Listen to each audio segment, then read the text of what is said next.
বেগুন বড়ি দিয়ে পাবদা মাছের ঝোল খুবই পরিচিত ঘরোয়া একটা রান্নার রেসিপি। নমস্কার বন্ধুরা, সম্পার রান্নাঘরে আরো একটা নতুন রেসিপিতে সবাইকে স্বাগত। আজ শেয়ার করব বেগুন বড়ি দিয়ে পাবদা মাছের ঝোল। চলুন তাহলে শুরু করি। রেসিপি করার জন্য এখানে নিয়েছি বেগুনটা একটু লম্বা সাইজের বেগুন নিয়েছি আমি, আর আলু, টমেটো, আর দেব এই যে ডালের বড়িটা নিয়েছি। আলুটা আমি কেটে নেব, চলুন দেখে নেওয়া যাক কোন শেপে আলুটা আমি কেটেছি। এই যে দেখুন, আমি টমেটো, আলু আর বেগুন ঠিক এরকম শেপে কেটে নিয়েছি। বেগুনটা আপনারা আপনাদের পছন্দ অনুযায়ী আপনারা কি নিতে পারেন, আর লম্বা বেগুন হোক আর গোল বেগুন, একরকম বেগুন হলেই হবে এই রেসিপিটা। তো মাছটা আমি কেটে ধুয়ে পরিষ্কার করে নিয়েছিলাম, আর এখন মেখে নেব লবণ হলুদ। প্রথমেই দিয়ে দিলাম লবণ, আর এখন দিয়ে দিচ্ছি হলুদ পরিমাণ মতো। দেব সর্ষের তেল যদি দেওয়া হয় তাহলে কিন্তু পাবদা মাছ এমনিতেই উনানে দেওয়ার সাথে কিন্তু ফেটে ওঠে, আর নাকে, কানে, চোখে, মুখে লেগে যেয়ে থাকে, সেটা কিন্তু আর লেগে যাবে না, খুব সহজেই ভাজা হয়ে যাবে, আর কড়ার সাথেও লেগে যাবে না। ভালো করে ম্যারিনেট করে রেখে দেব প্রায় 10-15 মিনিটের মতো, তাহলেই হবে। এই যে দেখুন, আমি এইভাবে মাছটা মেখে রেখে দেব ঢাকা দিয়ে, প্রায় 10-15 মিনিটের মতো রেখে দিচ্ছি। পাবদা মাছের রেসিপি করার জন্য নিয়েছি এখানে আগে মশলা করার জন্য জিরে, 4টে এলাচ, আর দারচিনি 3 টুকরো, শুকনো লঙ্কা, তেজপাতা। ভালো করে ভেজে নেব।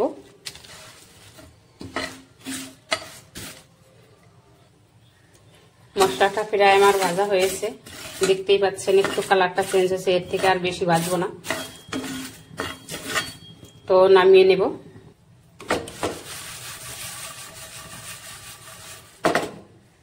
আর বেশি গরম করতে হবে না, ঢেলে নেব। ঠান্ডা হওয়ার সাথে আর একটু কালার চলে আসবে। একটা পাত্রে ঢেলে নিলাম একটু ঠান্ডা করে, আর এখন একটা মিক্সার জারে দিয়ে দেব, মিহি পেস্ট করে নেব। এই মশলাটা কিন্তু আপনারা যে কোনো মাছের ঝোলে ব্যবহার করতে পারবেন, আর রান্নার সময় কিন্তু আর কোনো ঝামেলা থাকে না যদি পাউডার করা থাকে। দেখুন কত সুন্দর মিহি পাউডার হয়েছে। গরম করে নিয়েছি, দিয়ে দেব তেলটা একটু বেশি দিলাম, আগে ভেজে নেব বেগুনটা, এই কারণে তেলটা বেশি দিলাম, যাতে বেগুন মাছ দেওয়ার সাথে আর লেগে না যায়, এই কারণে আগে একটু বেগুন ভাজা করে নেব। দিয়ে দিলাম বেগুন। আমি কিন্তু এখানে লবণ হলুদ কিছুই দেবো না বেগুনে। ভালো করে একটু ভেজে নেব।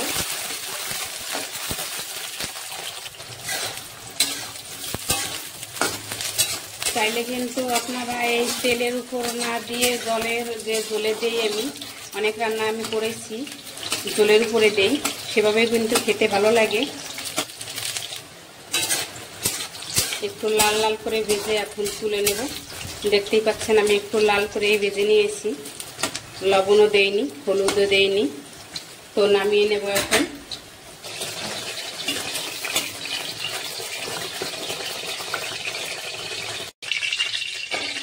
নামিয়ে রেখে দিলাম, আর এই তেলেই দিয়ে দেবো আমি ডালের বড়ি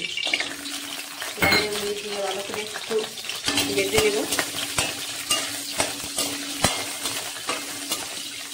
বেশি লাল লাল করবো না, তাহলে খেতে ভালো লাগবে না। একটু কালার রাখার সাথেই আমি নামিয়ে নেব। তো লাল লাল করে এখন আমি নামিয়ে রেখে দেব।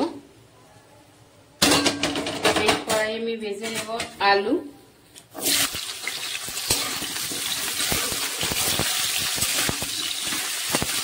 একটু লাল লাল হবে তবে আমি নামিয়ে নেব।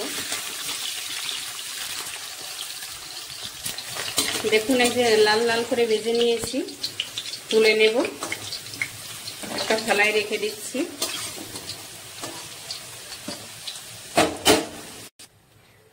বেগুন, আলু, ডালের বড়ি ভেজে তুলে রাখলাম, আর এখন ভেজে নেব মাছ।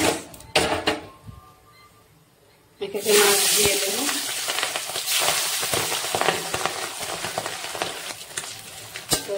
মাছটা আমি ভালোভাবে উল্টে নেব।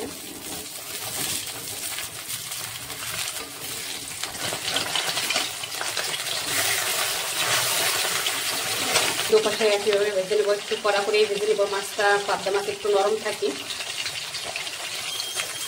মাছটা ভেজে রেখে দিচ্ছি, বাকি মাছটা আমি একইভাবেই ভেজে নেব।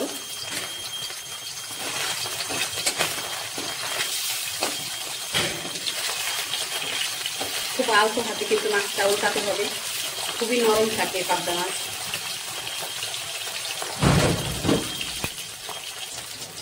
সব মাছ আমি একইভাবে ভেজে নিলাম।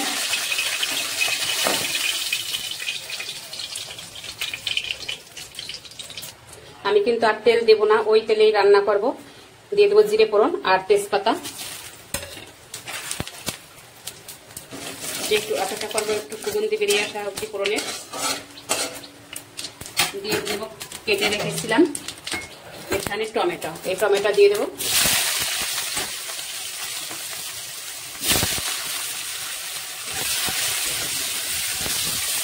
একটু নেড়ে নিয়ে দিয়ে দেবো ভেজে রেখেছিলাম আলু, আলু দিয়ে দেবো।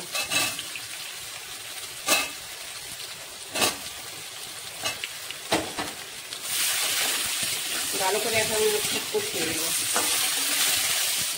পরিমাণ মতো লবণ দেব, হলুদ দেব, কাঁচা লঙ্কা,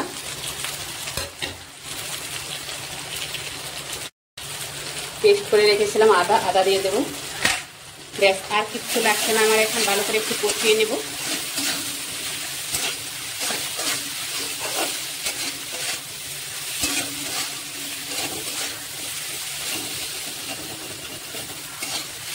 আপনারা অনেকে অনেকভাবে খেয়েছেন, আশা করি এভাবে যদি একবার করে খেয়ে থাকেন তাহলে কিন্তু পাবদা মাছের রেসিপিটা দারুণ লাগবে। তো ভালোভাবে একটু কষিয়ে নিলাম। এখন দিয়ে দেবো জল। জলটা দিয়ে দেবো পরিমাণ মতোই দেবেন, যেরকম লাগবে। মাছ যাবে, বেগুন যাবে, ডালি বড়ি যাবে, আলুতে একটু বেশি টানে, সেইভাবেই কিন্তু আপনারা জলটা দেবেন। তো ব্যাস, আমার আর লাগবে না। এখানে ফুটে উঠুক, তারপর দিয়ে দেবো। তো ফুটে উঠেছে ডালের বড়ি, বেগুনটা একটু পরেই দেবো। ডালের বড়ি দিয়ে কিছু সময় ফুটে নিলাম, আর এখন দিয়ে দেবো বেগুন, সাথে মাছ। এই অবধি কোনো অংশে যদি ভালো লেগে থাকে ভিডিওটা, তাহলে একটা লাইক দিন, আর বন্ধুদের সাথে বেশি বেশি শেয়ার করুন। আমার চ্যানেল যদি এখনো না সাবস্ক্রাইব করে থাকেন, তাহলে সাবস্ক্রাইব করে পাশে থাকার অনুরোধ রইল। একঘেয়ে পাবদা মাছ না খেয়ে একবার এভাবে বানিয়ে খেয়ে দেখতে পারেন, আশা করি ভীষণই ভালো লাগবে, আর খেতে কিন্তু খুবই টেস্টি হয়। আরো কিছু সময় ফুটিয়ে নিলাম, দেখুন কালার কিন্তু চেঞ্জ হয়ে এসছে, তার মানে আমার রেডি রেসিপিটা। আর যেটা মশলা করে রেখেছিলাম, মশলার পাউডার দিয়ে দিলাম নামানোর আগে, ভালোভাবে একটু মিশিয়ে নেব। সত্যি একদম অল্প মশলায় কম তেলে কিন্তু খুবই টেস্টি একটা রেসিপি হয়। আপনারা যদি এখনো না বানিয়ে থাকেন এইভাবে, তাহলে কিন্তু বানিয়ে খেয়ে দেখতে পারেন। কথা দিচ্ছি খুবই ভালো হয়, আর খেয়ে সবাই প্রশংসা করবে। আমি খুবই সাদামাটাভাবে রান্না করি, সেই রেসিপিটাই আমার মিষ্টি বন্ধুরা খুবই ভালোবাসে, আর মিষ্টি করে কমেন্টে জানিয়ে দেয় খুব ভালো হয়েছে ও রান্না করে। সেই রেসিপিটা খেয়ে খুবই তৃপ্তি পায়। আর আপনাদেরও যদি ভালো লেগে থাকে, তাহলে আপনারাও কমেন্টে জানাতে ভুলবেন না। প্রথম থেকে শেষ অবধি দেখার জন্য অসংখ্য ধন্যবাদ।